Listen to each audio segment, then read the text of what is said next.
Well, before we get there to the booby match, Mark Briscoe, Kyle O'Reilly, and Pockets were in the back doing the interview with Renee Moxley Good. And Mark Briscoe is a great promo and did one and was completely wasted here and in this company.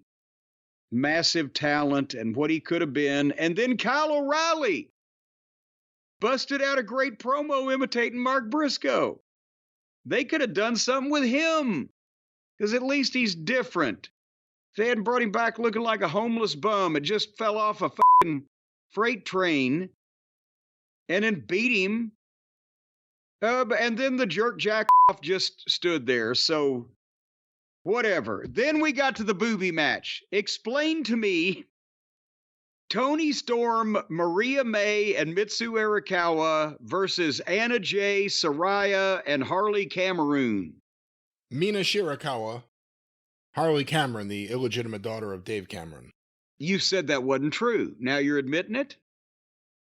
Well, nevertheless, didn't they just do the same thing that the guys and girls are teaming with people that they're wrestling on the pay-per-view this Sunday in the same television show? Mm-hmm. Yeah. Okay. You got a problem? Well, the first 30 seconds of this match looked like strippers at the Mouse's Ear trying to play wrestler. Did you see the part where Mina and Mariah, I don't even know what to say, stuck their chests out and just shook? Yes. And they were shaking, snapping their fingers. See, that's the thing that gets me for the people that try to justify all this shit, especially the AEW women's division. It's not just tits and ass. They're real athletes. Shaking their tits and ass. You have them out there, other than them, it's like a wedgie contest amongst the women every single week, because if you don't have a wedgie, you're not going to get over. Because it's, this is the era of ass, ever since J-Lo in 99, I guess. Oh, trust me. As an older man, I can tell you ass has always been around. No, I feel like everything was kind of centered around the breast until the late 90s, until like J-Lo, and then like the fucking Kardashians exploded. It was all about ass. It wasn't about tits anymore. It was just all ass. And there's nothing wrong with that at all. But back to what I was saying. What were you saying? Here these two women are shaking their stuff on TV. I ask this every time, who is this for? Last week with that record low number, it's interesting because the audience that tuned it out were the older men. Like, not the key demo. It was the people outside of the key demo that were like, enough of this, and they turned it off. And that was a big enough portion of the audience that affected everything. Do you think men over the age of 49 watch this and not just think, I'd like to fuck her?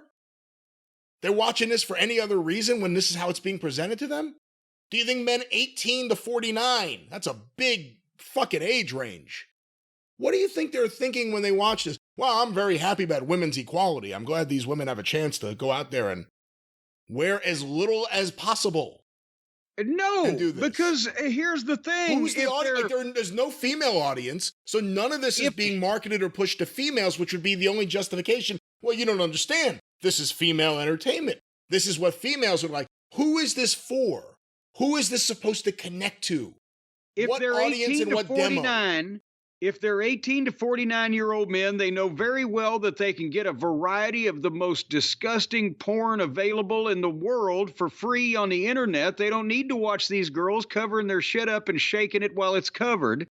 And if there are men 49 and over, they don't want to fuck these 20-year-old fucking airheaded bimbos. They want somebody with some experience that'll goddamn dig in and show them some shit.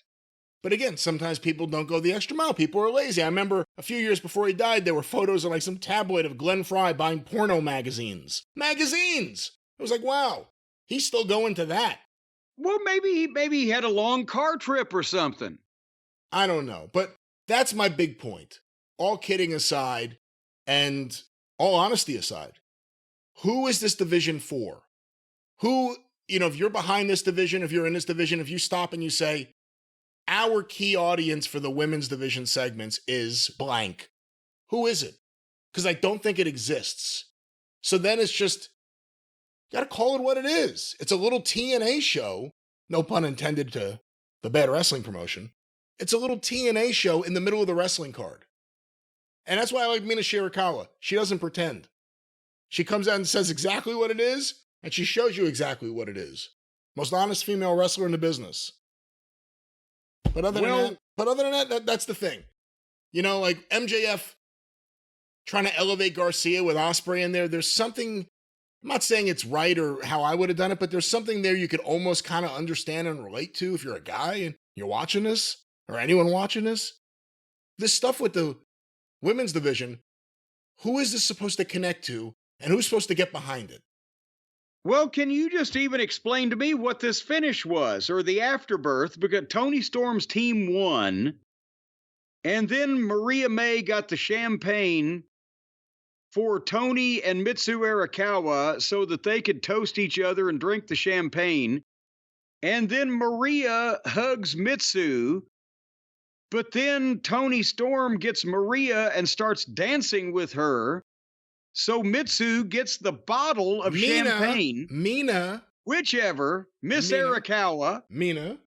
Goes to gets the bottle of champagne and goes behind to hit Tony Storm.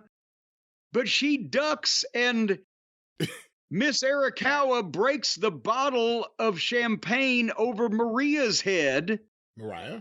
And then both of Tony and Miss Arakawa check on Maria while they're side by side, and then they stand up and yell at each other. And then the referee says, "Oh, don't fight." And there's Maria May laid out. Why was she going to hit her from? She went from handing or drinking a toast to trying to hit the girl over the head with the bottle just suddenly. And if you broke a bottle over one of the top guys' heads in an angle in a major match, you might actually draw some money, but this is just bullshit.